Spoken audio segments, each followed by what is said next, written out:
Hello student, this is Anupam Gambhir and you are watching Anupam English classes. Student, आज के इस video lecture में class 12 English Flamingo book chapter 2 lost spring, जिसकी writer Anees Jung हैं, इसके हम एक्सप्लेनेशन को कवर करेंगे। पहले थोड़ा सा टाइटल को समझ लेते हैं। Lost spring. स्टूडेंट, लॉस्ट मतलब खो गया। स्प्रिंग सीजन होता है जिसमें रंग बिरंगे फ्लावर्स खिलते हैं। तो ये जो स्प्रिंग सीजन है, इसका कंपैरिजन चाइल्डहुड से किया गया है, यानी कि एक बच्चे का चाइल्डहुड खो गया। स्टोरीज ऑफ स्टोलन चाइल्डहुड, तो यहाँ पे दो बच्चों की स्टोरी है इस चैप्टर में। सबसे पहले अबाउट द ऑथर दिया है, इसे देख लेते हैं। ऑथर एनीस जंग है। 1964 was in Rourkela and spend her childhood and adolescence in Hyderabad, जो कि राउरकेला की हैं और उन्होंने जो अपना एडोलसेंस है वो उन्होंने हैदराबाद में स्पेंड किया था। She received her education in Hyderabad, education भी हैदराबाद में ली, and in the United State of America, और उसके बाद यूनाइटेड स्टेट ऑफ अमेरिका से उन्होंने एजुकेशन कंप्लीट की। Her parents were both writer, उनके दो मम्मी पापा थे, दोनों ही राइटर थे। Anees Jung began her career as a writer in India. Anees Jung ने अपना जो कैरियर है वो इंडिया में राइटर के तौर पे शुरू किया। She has been an editor and columnist for major newspaper in India and abroad and has authored several books. ये एनीस जंग ने इंडिया में कई न्यूज़पेपर में एडिटर के तौर पे काम किया है और अब्रॉड में भी, और उन्होंने कुछ बुकें भी लिखी हैं। The following is an excerpt from her book title lost spring. ये जो लॉस्ट स्प्रिंग में दो स्टोरीज हैं, ये लॉस्ट स्प्रिंग नाम की ही एक जो उन्होंने बुक लिखी थी उसका एक्सर्प्ट, यानी कि उसका ही अंश है, उसी का ही पार्ट है ये जो दो स्टोरी लॉस्ट स्प्रिंग में हमें देखने को मिलेंगी। लॉस्ट स्प्रिंग चैप्टर में दो स्टोरी हैं, जिसमें से फर्स्ट स्टोरी है समटाइम्स आई फाइंड अ रूपी इन द गार्बेज। यहाँ पे आई आया है स्टूडेंट एक रैक पिकर बॉय के लिए, जो कि जिसका नाम साहिबे आलम है। तो वो कहता है कि कभी कभी मुझे गार्बेज में से 1 रुपया भी मिल जाता है। तो स्टूडेंट, यहाँ पे फर्स्ट स्टोरी है वो साहिबे आलम नाम के एक रैक पिकर, कूड़ा कचरा बीनने वाले बच्चे की है। Why do you do this, तुम ऐसा क्यों करते हो? तो ये हमारी ऑथर उनसे क्वेश्चन करती हैं।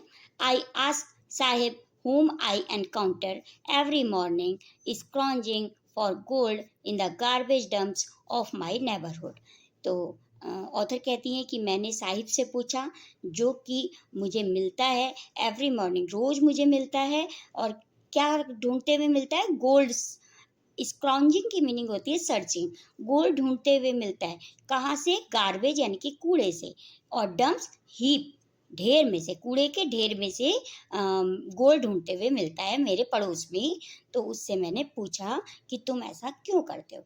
तो स्टूडेंट, यहाँ जो गोल्ड है वो एक मेटल नहीं है, वो गोल्ड वो प्रेशियस थिंग्स हैं, जो कि वो बच्चा साहिबे आलम कूड़ा कचरा में से ढूंढने की कोशिश करता है, अपने यूज़फुल की चीज़ें।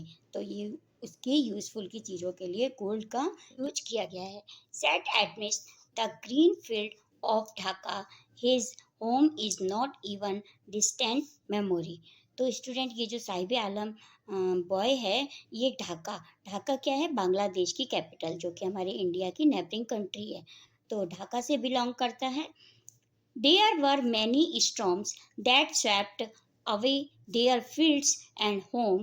His mother tells him कि मदर ने उसे बताया था कि ढाका में बहुत से स्टॉर्म आने की वजह से उनके फील्ड यानी कि जो खेत थे और होम्स उन सब उजड़ गए थे। That's why they left looking for gold in the big city where he now lives. इसीलिए वो ढाका छोड़कर बड़े शहर में यानी कि यहाँ दिल्ली में सर्चिंग गोल्ड सर्च करने के लिए, यानी कि कूड़ा कचरा बीनने के लिए एक बहुत बड़े शहर में आके सेटल हो गए थे।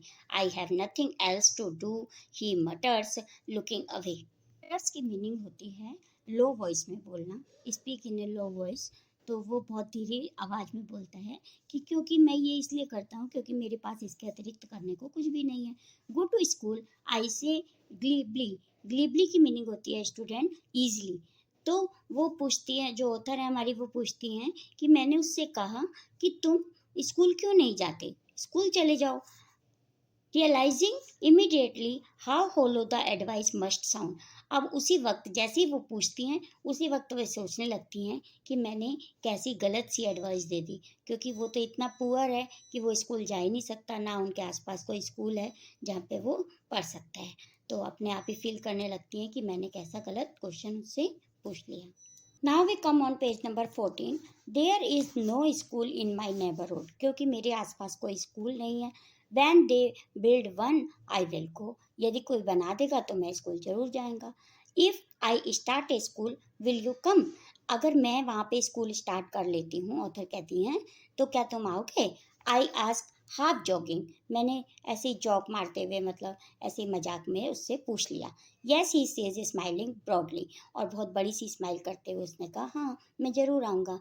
आई a few days later I see him running up to me, और कुछ दिन बाद मैंने देखा कि वो मेरी तरफ दौड़ते हुए आया। इज़ योर स्कूल रेडी, क्या तुम्हारा स्कूल तैयार है। It takes longer to build a school, I say embarrassed at having made a promise that was not meant. तो जो ऑथर हैं वो कहती हैं कि स्कूल को बनने में तो बहुत टाइम लगता है, और वो एम्बेरेस्ड का मतलब अपने आप पे अशेम फील करती हैं, शर्म फील करती हैं, और कि मैंने कैसा प्रॉमिस कर दिया था इस बच्चे से, और इसने तो उसी को रियल समझते हुए मेरे से ये क्वेश्चन पूछा। But promise like mine abound in every corner of his bleak world, bleak मतलब एम्पटी, यानी कि वो कह रही हैं ऑथर कि जैसा मैंने इससे क्वेश्चन किया, ऐसे तो सभी इससे वायदे कर देते हैं, जैसे मैंने इससे वायदा किया कि हाँ मैं स्कूल बनाऊंगी, तो ऐसा कितने ही लोग आते हैं इनके ब्लीक वर्ल्ड यानी कि खाली संसार में आते हैं इनके पास, और कई वादे करके चले जाते हैं कि हाँ हम तुम्हारे लिए अस्पताल खोलेंगे, स्कूल खोलेंगे, पार्क बनाएंगे, लेकिन वो कभी भी कंप्लीट अपने वादों को पूरा नहीं करते। After months of knowing him I ask him his name, जब मुझे काफ़ी टाइम हो गया उसको जानते हुए, तो मैंने उससे उसका नाम पूछा। साहिब आलम ही अनाउंसेस, उसने अपना नाम साहिब आलम बताया। He does not know what it means, वो नहीं जानता कि इसकी मीनिंग क्या है, क्योंकि साहिब आलम की मीनिंग होती है Lord of universe. If he knows its meaning, Lord of the Universe, he would have a hard time believing it. अगर उसको पता चलेगा कि उसके जो नाम की मीनिंग लॉर्ड ऑफ यूनिवर्स है, यानी कि पूरे संसार का मालिक, तो उसको बिलीव ही नहीं होगा, क्योंकि कहाँ वो कूड़ा कचरा बीनने वाला है और पूरे संसार का मालिक, तो ये तो दोनों विपरीत वर्ड हो गए। Unaware of what his name represents, he roams the streets with his friends, an army of barefoot boys who appear like the morning birds and disappear at noon. तो यहाँ पे राइटर कह रही हैं कि वो अनभिज्ञ है अपने इस वर्ड से, वो तो केवल बस बेयर फुट यानी कि जो नंगे पाँव बच्चे होते हैं उनका ग्रुप होता है, उनके साथ मॉर्निंग बर्ड यानी कि सुबह सुबह मॉर्निंग बर्ड की तरह सुबह सुबह निकलते हैं, अपने घरों से बाहर दिखाई देते हैं, लेकिन नून के समय वो 12 बजे तक गायब हो जाते हैं, मतलब अपने घरों को वापस चले जाते हैं। Over the month I have come to recognise each of them, तो काफ़ी महीनों के बाद मैं उन सभी को मैं जानने लग गई थी, उन बच्चों का जो ग्रुप था उनको जानने पहचानने लग गई थी हमारे author. Why are not you wearing chappals, I ask one, वो जो ग्रुप जा रहा था बच्चों का बेयर फुट नंगे पाँव, उनमें से एक बच्चे से हमारी ऑथर पूछती हैं कि तुम चप्पल क्यों नहीं पहनते। My mother did not bring them down from the shelf, क्योंकि मेरी मम्मी शेल्फ से उतार के ही नहीं देती। ही आंसर सिंपली, उसने सिंपली तरीके से आंसर दिया। Even if she did, he will throw them off, adds another who is wearing shoes that do not match. अब एक बच्चा जिसने दो अलग अलग जूते पहने हुए हैं, वो जवाब देता है उसी ग्रुप में से कि अगर इसकी मदर उतार के भी देती तो ये नहीं पहनता, उसको फेंक देता। When I comment on it, he shuffles his feet and says nothing. जैसे ही मैंने कमेंट किया कि क्यों नहीं पहनता, तो उसी ग्रुप में से एक बच्चा जिसने अलग अलग पेयर पहने हुए थे जूते के, अलग अलग जूता पहना हुआ था अपने पैरों में, वो शफल्स कर लेता है। शफल्स मतलब उसको एक पैर के ऊपर एक कीपिंग शिफ्टिंग शिफ्ट कर लेता है, मतलब अपने पैरों को शिफ्ट कर लेता है। I want shoes, says a third boy who has never owned a pair all his life. अब एक बच्चा उसी में से कहता है कि मुझे जूते चाहिए जो कि उसने अपनी लाइफ में कभी पहने ही नहीं है। Travelling across the country I have seen children walking barefoot. और पूरी कंट्री में ट्रैवल करते हुए मैंने देखा है कि कई बच्चे हमारी कंट्री में हैं जो चप्पल नहीं पहनते, बेयरफुट यानी नंगे पाँव रहते हैं। In cities, on villages road, city में और गांव की रोडों पर। It is not lack of money but a tradition to say barefoot is one explanation। अब ये कारण, चप्पल ना पहनने का कारण केवल मनी ही नहीं है, बल्कि ये हमारी ट्रेडिशन यानी कि हमारी परंपरा है नंगे पाँव रहना। उसी में से एक बच्चा एक्सप्लेन करता है, I wonder if this is only an excuse to explain away a perpetual state of power. Wonder की मीनिंग होती है स्टूडेंट सरप्राइज, और परपिचुअल की मीनिंग होती है नेवर एंडिंग। तो यहाँ पे हमारी ऑथर कहती हैं कि ऐसे संसार में कि मैं सरप्राइज होती हूँ इनका देख के, ऐसे बच्चों को, कि वो अपनी गरीबी को छुपाने के लिए कैसा एक्सप्लेनेशन दे देते हैं कि ये तो हमारी परंपरा है, ये हमारी ट्रेडिशन है। I remember a story a man from Udupi once told me. तो यहाँ पे स्टोरी एक याद आती है हमारी ऑथर को, वो उदुपी की है, जो कि कर्नाटका में एक छोटा सा प्लेस है उदुपी। कर्नाटका इंडिया के स्टेट में एक छोटा सा प्लेस है उदुपी। वहाँ की स्टोरी उनको याद आती है हमारे ऑथर को, और वो बताती हैं, as a young boy he would go to school past an old temple where his father was a priest. तो बताती हैं ऑथर कि मुझे एक आदमी की स्टोरी याद आ रही है जो कि जब वो बच्चा था तो वो एक टेम्पल में रोज जाया करता था, जहाँ पे उस टेम्पल में जो प्रीस्ट थे, पुरोहित थे, पंडित थे, वो उसी के फादर होते थे। He would stop briefly at the temple and pray for a pair of shoes. तो वो कुछ समय के लिए, कुछ क्षण के लिए उस टेम्पल के आगे रुकता था और भगवान से प्रेयर करता था। किस चीज़ की? शूज़ के लिए, कि हे भगवान मुझे शूज़ मिल जाएं। 30 years later I visited his town and the temple। तो 30 साल के बाद हमारी ऑथर उसी टाउन में उसी टेम्पल के पास जाती हैं, which was now drawn in an air of desolation. Desolation की मीनिंग होती है स्टूडेंट ruined या वीरान कह सकते हैं। तो वो कहती हैं कि वो टेम्पल अब बिल्कुल ही वीरान हो चुका था। In the backyard where lived the new priest. और उसके पीछे की साइड अब कोई नए पुरोहित रहते थे। There were red and white plastic chair. वहाँ पे रेड और वाइट कलर की प्लास्टिक की चेयर्स भी पड़ी थी। A young boy dressed in a grey uniform. एक लड़का जिसने ग्रे कलर की यूनिफॉर्म पहनी हुई थी, वेयरिंग सॉक्स एंड शूज। और सॉक्स और शूज भी वियर कर रखे थे। Arrived painting and through his school bag on a folding bed. आया और उसने अपने स्कूल बैग को फोल्डिंग बेड के ऊपर फेंक दिया। लुकिंग एट द बॉय, उस बॉय को देखते हुए, I remember the prayer another boy had made a goddess when he had finally got a pair of shoes. उस बॉय को देखते हुए मुझे उस लड़के की याद आ गई जो कि गॉडेस से, माता रानी से क्या प्रे कर रहा था कि मुझे शूज़ मिल जाए, हे माता रानी मुझे शूज़ मिल जाए, let me never lose them. और जब शूज़ मिल जाते हैं उसको, got a pair of shoes, जब उसको शूज़ प्राप्त हो जाते हैं तो अब क्या प्रेयर करता है वो कि हे माता रानी ये कभी भी ना खोएं। The goddess had granted his prayer. अब माता रानी ने उसकी प्रेयर को सुन भी लिया। Young boys like the son of the priest now war shoes. और इस बॉय ने, जिसने प्राइस्ट के बेटे ने जो शूज़ वियर कर रखे हैं, but many others like the rag pickers in my neighbourhood remain shoeless. अब मैं देख रही हूँ लेकिन हमारी कंट्री में नेबरहुड की तरह, यानी कि जैसे उसके पड़ोस में नंगे पाँव बहुत से बच्चे दिखाई देते हैं, तो इसी प्रकार ऑथर कह रही है कि हमारी पूरी कंट्री में ही इस प्रकार से बच्चे रहते हैं जिनके पास शूज़ नहीं हैं। My acquaintance with the barefoot rag pickers lead me to Simapuri, a place on the periphery of Delhi, yet miles away from it metamorphically। Acquaintance मतलब जान पहचान। तो अब माई एक्वेंटेंस यानी कि जिसको अब मैं जानने पहचानने लग गई हूँ, वो जो रैग पिकर्स है, नंगे पाँव चलता है, और वो अब मुझे लेके आया है। कहाँ लेके आया है? दिल्ली के ही सीमापुरी इलाके में। सीमापुरी कहाँ है? दिल्ली के ही आउटसाइड में, बिल्कुल दिल्ली का ही पार्ट है लेकिन बिल्कुल दिल्ली के बॉर्डर पर ही है। Those who live here are squatters who come from Bangladesh back in 1971। तो यहाँ पे जितने भी लोग हैं वो सभी बांग्लादेश से आए हुए हैं। कब? 1971 में। और स्क्वैटर्स हैं। स्क्वैटर्स की मीनिंग होती है स्टूडेंट इलीगल सेटल्स। तो यहाँ आके जो इलीगल रूप से लॉ के खिलाफ रूप से जो यहाँ आके सेटल हो गए हैं, तो वो यहाँ रहते हैं सीमापुरी इलाके में। Sahib's family is among them, और साहिब की फैमिली भी उनमें से एक है। Seemapuri was then a wilderness. तो वाइल्डरनेस की मीनिंग होती है वेस्ट लैंड। तो उसी प्रकार से जैसे सभी लोग रह रहे हैं, ऐसे ही साहिब की फैमिली भी सीमापुरी में वेस्ट लैंड, जहाँ पर कूड़ा कचरा डाला होता है, वाइल्डरनेस जो वेस्ट लैंड के रूप में जगह होती है, वहाँ पर रह रही है। It still is but it is no longer empty.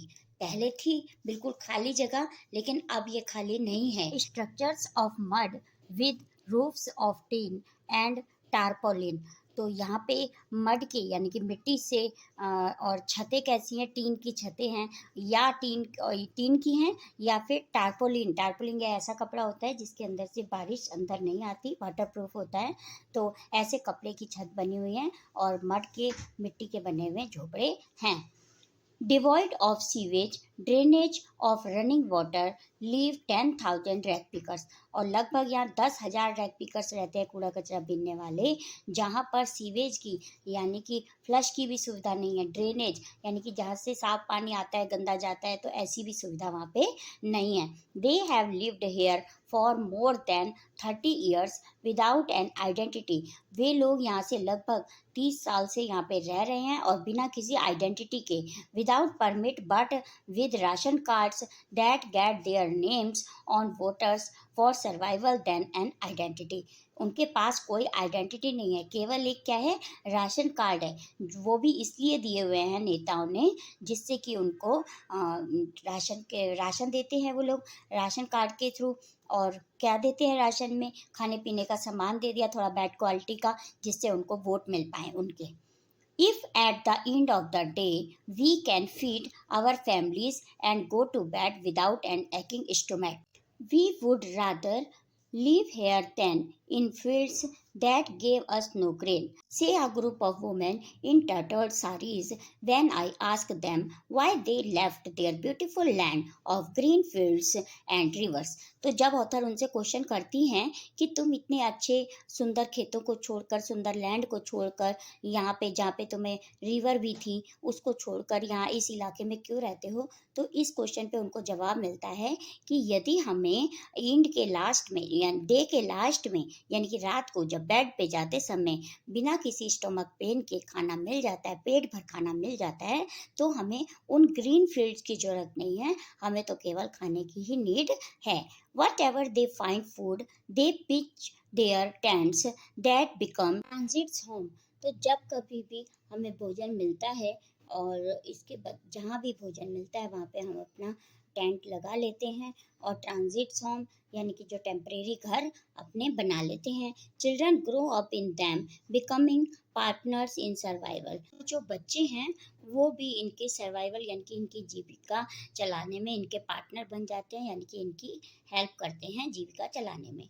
And survival in Seemapuri means rag picking. और सीमापुरी में जितने भी लोग हैं वो रैक पिकिंग यानी कि कूड़ा कचरा बीनने का काम करते हैं। Through the years it has acquired the proportions of and fine art garbage of them is gold। तो जो बच्चे हैं उनके लिए तो कूड़ा कचरा बीनने का काम, उसमें से गोल्ड को ढूंढना है, यानी कि अपने लिए कुछ भी ऐसी चीज़ें को प्राप्त करना कि हमें कुछ अच्छा मिल जाए, पहनने ओढ़ने के लिए कुछ चीज़ें मिल जाए या उनकी ज़रूरत का कोई सामान मिल जाए, वो उनका काम है। It is their daily bread a roof over their heads even if it is a leaking roof। अब उनका क्या है मकसद? केवल उनके सर पे एक छत होनी चाहिए, चाहे छत ऐसी हो कि वो लीक भी करती हो। But for a child it is even more. लेकिन बच्चों के लिए ऐसा नहीं है। आई sometime find a rupee even a 10 rupee note. Sahib sees his eyes lighting up। अब जो साहिब है उसकी आंखों में चमक है और चमकती हुई आंखों से बोलता है कि मुझे कभी कभी 1 रुपया भी मिल जाता है और कभी 10 का नोट भी कूड़े कचरे में से मिल जाता है। When you can find a silver coin in a heap of garbage, you do not stop scrounging, or there is a hope of finding more.